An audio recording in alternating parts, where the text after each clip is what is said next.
Yes, good morning to you all, good afternoon, good evening, wherever you are in the world. Welcome back to Football Heritage TV. So this morning, I want to bring up a topic about Daniel Levy and Ange. Now, everybody knows my opinion on Ange, so I don't need to sit here and say it. You all know what I think.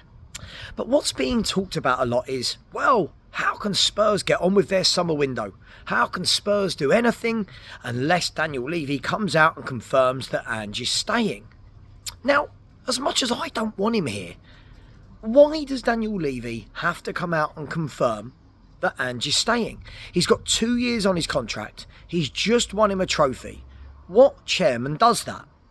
What chairman comes out when they've got 2 years left, has just won a trophy and says, yes, this is my guy, aka, here is the dreaded vote of confidence. Now, there are people out there that think, oh, sacking Ange would be absolutely dreadful. How could you? How could you after winning the Europa League? And then there are those that say, this is dreadful. This is our worst ever Premier League campaign. He's lost 26 games. How on earth can he not be sacked? I get both arguments, and you all know which side of that fence I sit on. But if he gave him the dreaded vote of confidence, what does that actually do? What does it do? Yes, this is my guy. I've got 2 years left on my contract. On his contract, he's staying at the football club. For me, that will get more questions than answers. Lots of people then will be like, well, why have you given him the dreaded vote of confidence? Why did you need to? Now, the only time I think we need to hear from Daniel Levy is if he does sack him. Let's be brutally honest. If he does sack him, which I don't think he is going to sack him, if he does, we need to hear from him. Unfortunately, yes, we won the Europa League, but the league performance wasn't good enough. Yeah, these are not meeting our expectations. He's got to be sacked. Sure, something like that. Fine. That's when you need to hear from Levy. But lots of people now saying that we can't get on with our transfer window. Lots of people saying, how can you possibly buy any players if we don't know who the manager is next year? Well, let's break this down, shall we? If Spurs went out and bought Eze, are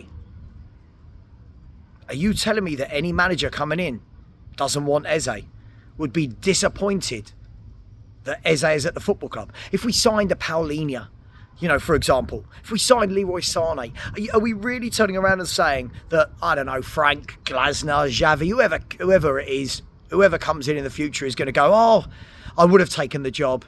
Oh, I don't like Eze, don't like Sane, don't like Paulinho. You get what I mean? Now, if it was a right back, left back, I get it. I get it because we don't know if a new manager would want to play wing backs or full backs. I completely get it. But in the main, all of this you can't buy because you don't know who the manager is going to be. Well, first and foremost, at the moment, we do know who the manager is. Until otherwise, he is the manager.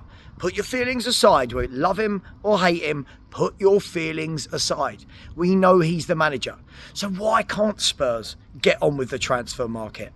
Why can't we be announcing signings? Now, I'm not saying we're not. Obviously, we've not heard anything concrete. We've got a lot of rumours coming in, haven't we? Leroy Sane is a massive rumour. Eze, Kyle Walker-Peters is a big rumour.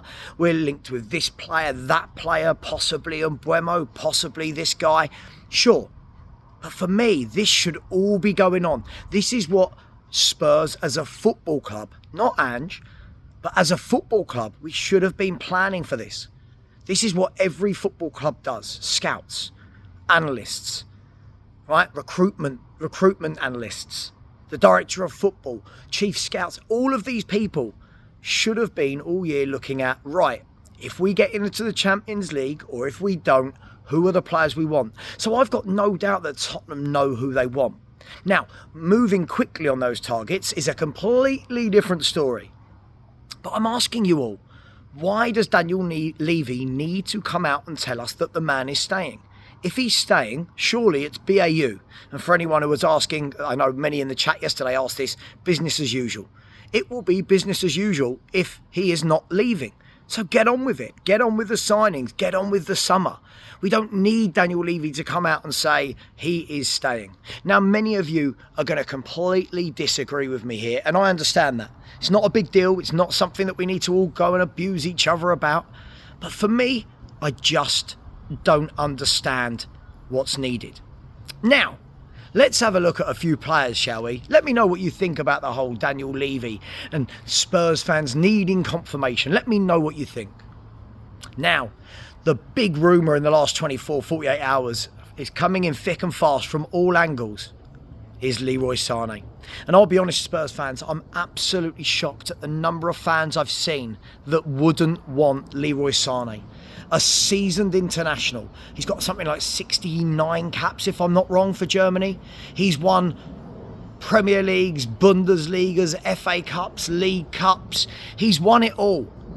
Why on earth would we not want him? He's quick, he's direct, he scores goals, he beats a man, he's exciting.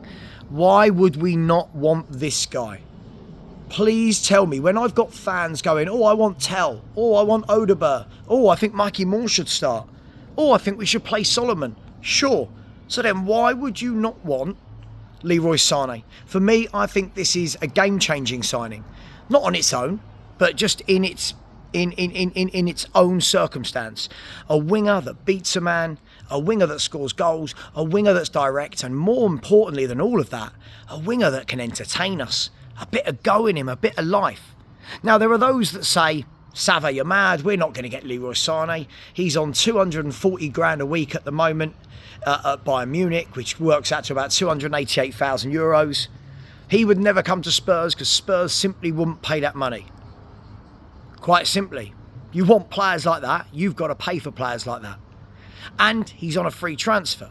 So that the transfer fee is offset by the wages that you can give the player for a free 4-year contract.